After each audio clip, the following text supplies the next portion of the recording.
O ano na? Yes, friend! Hahayaan ba nating matapos ang linggo na to na wala kang ginagawa pero may sweldo?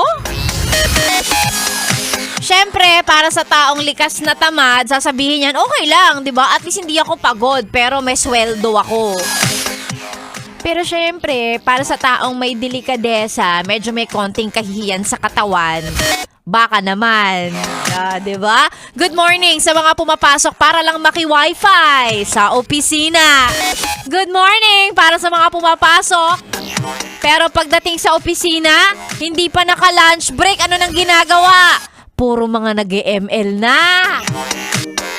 Ano? Good morning sa mga papasok sa opisina.